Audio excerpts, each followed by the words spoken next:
Where in the UK are you? Middlesbrough. Okay. Newcastle. I don't know if you've heard of Newcastle. Newcastle, no. I mean, I heard of it, but I've never been to England. Maybe one day. You'll have to come and fight over here one day. Yes, I would love to. Crazy. The UK fan are one of the best and loyalest fan I see out there. Yeah. Yeah, the class. I thought we'd start that about I know you had your professional boxing debut in 2004, but I was just wondering when you first got into combat sports and that, when did it first start? When did you begin to fight? You know what? I was in middle school, and my brother was a kickboxing world champion, and I was like, man, I always grew up loving martial arts, watching Bruce Lee and stuff like that. Being Asian, you got to know some kind of martial arts. So, so anyway, my brother went to the kickboxing gym, and he started training, and he started fighting on TV and become a world champion. And I was like, man, I want to do that too. I always wanted to do some kind of martial arts. So my brother brought me along, and that's how I started. I was like 12 years old, and I followed him to the gym, and the coach picked me up and started teaching me. And I started out as a kickboxer, a karate, and then I just went to boxing because boxing was very active at that time in Hawaii. So did you have a big amateur career in boxing? Not really. I mean, I said I fought a lot of kickboxing fight in Hawaii, and I did a couple karate tournaments and stuff like that. But boxing, I didn't have a lot of fights, maybe like 30 fights or so if amateur, because what happened is I grew up in Hawaii, right? And the population in Hawaii is probably like 1.5 million people, and there's multiple islands there. So once I started winning, like I beat a couple guys, like 3-4 guys, and nobody wants to fight me no more. Because it's like the state is a small state, so the fighters they don't want to compete against somebody that they know they're gonna lose. So I built a name for myself, and then it was hard for me to get fights in Hawaii. Yeah. So we had the only time we would get fights is we go to a national tournament, like the national tournament like U.S. Championship, National Golden Gloves, and I would get fights there. But most of the time I would just win one fight, I would walk over, and I become a champion. Yeah, and then you turned pro in 2004. And did you enjoy your professional boxing career? Yes, I mean I had some ups and downs. Like I said, I wish I could turn back time, but like you said, you gain a lot of knowledge. Being in the sport of boxing and in combat sports overall. I made a lot of mistakes, but yeah, overall, I think my career is not over yet. Even though that I'm getting older, I'm actually a better fighter because fighting is more mentally. As you're younger, you have more physical. But you don't have that mental, even though I had the mental, I didn't have the smartness, the IQ that I have now. Yeah. So yes, it's all experience in it. Yes, that's what I'm saying. Wisdom and experience is I mean, they can beat talent. You know what I mean? Can beat pure hard work. I mean, hard work always gonna complements what you're gonna do. But, yeah, 100%. So what made you turn over to bare knuckle? What happened is I in 2000. What happened in 2010? I built my own boxing gym because I trained with Buddy McGirt. He was a renowned world trainer, and he moved out of town.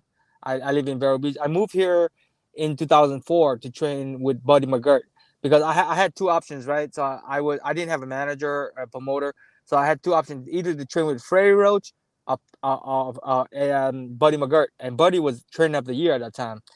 And I was like, man, maybe I should train with Freddie Roach because Freddie Roach is more of my style, because I'm like the aggressive type. Buddy is more of a finesse boxer. He teaches you to box and hit and not get hit. And me, I like to engage. So, when you engage, you're going to get hit, And every time Buddy get mad at me because he's been my long-time trainer and I always have love for him. But, like I said, he's out of town. He trains fighter wherever the fighter's at. So mostly he's based out in California now.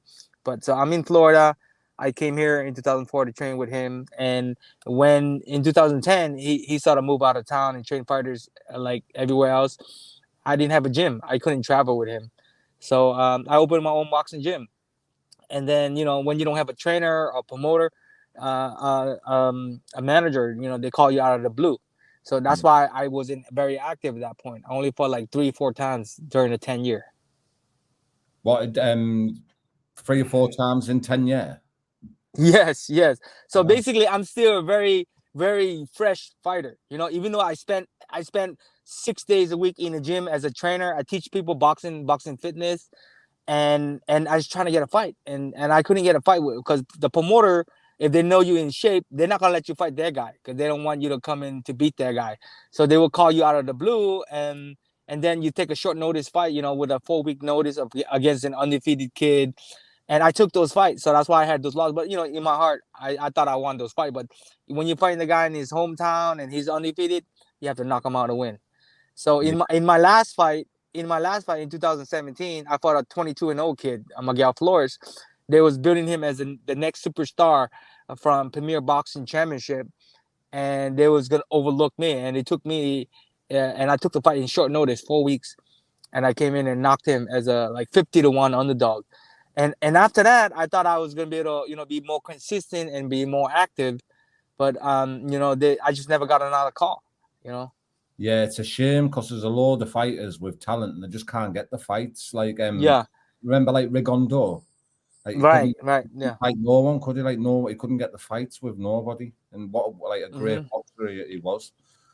Right. Your first fight with Travis Thompson in the BKFC, was that your first ever bare knuckle fight? Right. So um, in 2017, I won that fight in boxing, and I couldn't get another fight. So I quit boxing. I told my wife, you know what? But even though it's not how good you are in boxing, it is all a business. So it's who's behind you that's pulling the string. So I didn't have a promoter. So you know what? I'm gonna be a businessman. I still had a boxing gym, and I opened up a restaurant. And after I opened a restaurant, we made money. And then the pandemic hit, right? The pandemic hit, and I'm like, man, I'm still wanting to fight. I still want to be a fighter. I want to be a champion, accomplish my dream. So I reached out to David Feldman, the owner of Bare Knuckle Fighting Championship, and I'm like, you know what? This is something I like to do, something new, something fresh, where there's no controversy, politics. So Yeah. David was his own promoter, so he put me in, and he said, look, if you win 2 fights, we will give you a title shot against Johnny Bedford. And that's what he did. He gave me the title shot, and I beat Johnny and become a world champion. It's like a dream come true. Yeah, what a fight that was, by the way. Like Yes. that was an amazing fight with Johnny Bedford. Because a lot of Yes. people, to be honest, thought you weren't going to win against Johnny, didn't Mm-hmm. they? You just walked through him.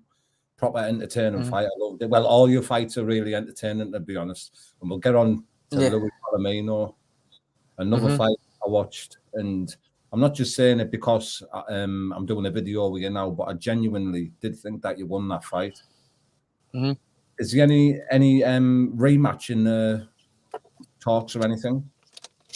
I spoke to David Feldman after the fight, and he said that if I want the rematch, I can get it. So I said yes, I want the rematch right away. And for some reason, the plans changed. They gave him the title defense against the next fight, which is February 19th. So I was a little disappointed that I didn't get to fight him right away. I thought I won that fight. But I wasn't at my best, obviously. There was a lot of things. I self-train. I don't have a trainer, so I just get people that is friends with me to help me with my training. Like I had the people that work my corner. Basically, those were one of my friends is Mark Kelly. Mark Kelly. So he's actually from Scotland. He Right. got a Scottish accent. Yeah. So anyway, he's one of my good friends that has been around with me. So he doesn't train with me at all. He lives in Miami now. So at my fight, he showed up to help me in the corner. Somebody that I trust.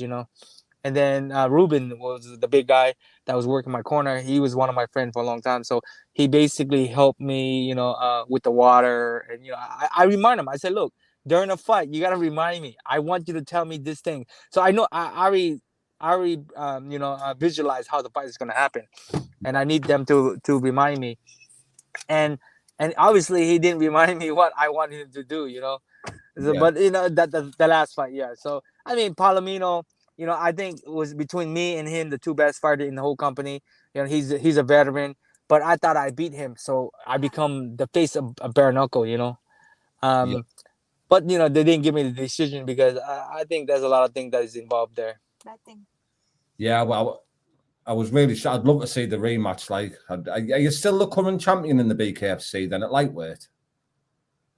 Well, obviously I'm still the champion in recess. So how it works is with the Cosette title, the police Cosette has been around since 18 what 1881, right? So yeah, Yeah. it's been around so long, and I spoke to the president, Mr. Scarberg. He said I'm the champion in recess, so that way, anytime I want to fight for that title again, it's right there for me to defend it. Yeah. So basically, Johnny Burford. Have you off? You Mhm. haven't had that belt taken off you. You've never been beat at 135 is Right, lightweight. right. So after I won the belt, I want to make the call for the fight. They wanted me to stay at 135, and there's really no big name at 135. So I told David, if you don't have a fight for me, then I will move on to something else bigger, and so basically we negotiated, and eventually he gave me the fight with Palomino because Palomino he even though that I respect him as a fighter, he didn't respect me as a fighter, and he talked badly about me, and that's the reason why I wanted to fight him to shut him up, and he's still. I still, I mean, I still don't like him as a person, and I can't wait to fight him again and really hurt him this time because he was a dirty fighter. So do you think is he like agreed to accept the rematch? I think he don't want to, but if David forced him to accept the rematch, he has to take it. Like I said, his next fight is against Brown. He might, that's a tough fight for him. That guy is a huge guy. I'm only 5'6". He's 5'8", 5'9". So he had 3 inches on me. But the guy, his next fight, that guy is a boxer. The guy, he's an outside fighter, so he gonna get his hand full there. So I want to see how he does in that fight. You know what I mean? And he's talking about moving up to 165, et cetera, et cetera. So my next plan is to fight 145. So we'll see. But we're gonna meet eventually down the road, and I'm gonna smash him. Yeah, 100%.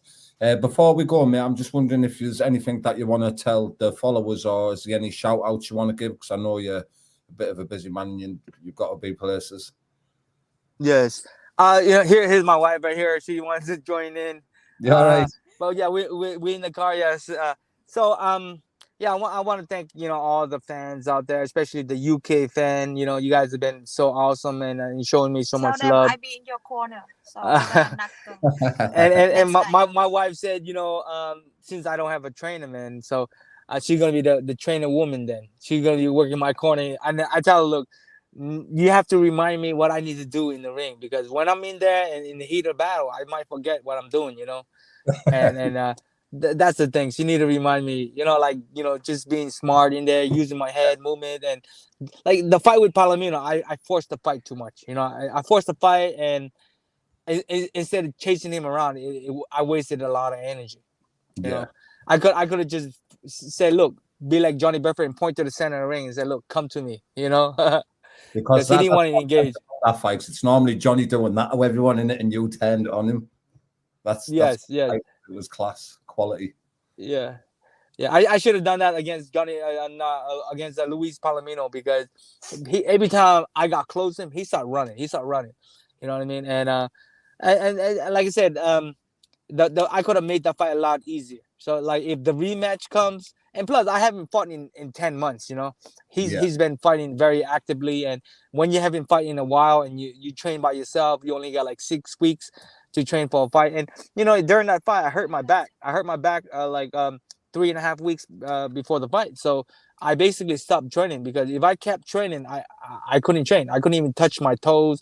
I couldn't get out of bed, for a day, because my back was hurting so much. And so I did some therapy, icing, and stretching, and a week later I was able to to train again. So basically, I only had like 4 weeks of training for that fight, from scratch. Because usually I got things to do outside of boxing that I don't train as a regular basis. I only train when I have a fight, and I want to change that. I want to be able to change that. So in the future fight, my plan is to train full time. Yeah, full-time fighter. Yes. Is there any other names that you're wanting other than Louis Palomino? We'll see. I think David said he wants me to fight for the 140-pound title in April. So I got maybe 2 months to go to start training from today if I do. So my plan is to start training sometime soon. I haven't, since the Palomino fight, I haven't even touched the bag. I haven't done any kind of training at all. No running, no nothing. So once David told me that I was gonna fight in April, I spoke to him a few days ago. He's gonna look for somebody that's gonna fight me for the 145-pound title. So somebody with a big name. I don't know who. Like I said, I'm down to fight anybody and everybody. I just want a good fight for the fans. Yeah, class. And just before we go, mate, we've got one of our lads coming over to fight in the BKFC, Connor Tierney. He's fighting Jim Allers. I'm just wondering if you've ever seen bits of Connor. I think I might have seen highlights of him. Is not he the champion in BKB? Yeah, he's left BKB now, but he left as the world champion. Yeah. Oh, he left as the world champion. Yeah, to go to the BKFC. Yeah. That's the thing about UK fighter. I see that they have a lot of skill. They have a lot of boxing knowledge and very good boxer. Yes, and I like that. And the thing, the UK fighter, they come to fight, and that's why I like them. And they're very respectful. That's one thing I like about the UK fighter. American fighter, they sometimes they could be disrespectful and like Palominos and just making a drama show there. Yeah. And but that's why I have so much love for the UK and the UK fan and the fighters. They always very respectful and they come to fight. That's what it is all about. Yeah, 100%. Well, I really appreciate your time, Dat, and I hope you enjoy the rest of your day with the family. Thank you so much, bro. Thank you for your time, and thank you all the fans for taking the time out to listen to this podcast, and hope to see you again soon. All right, brother. Thank you. Stay in touch, brother. Thank you very much, mate. Hey, thank you, brother. Thank you for the time.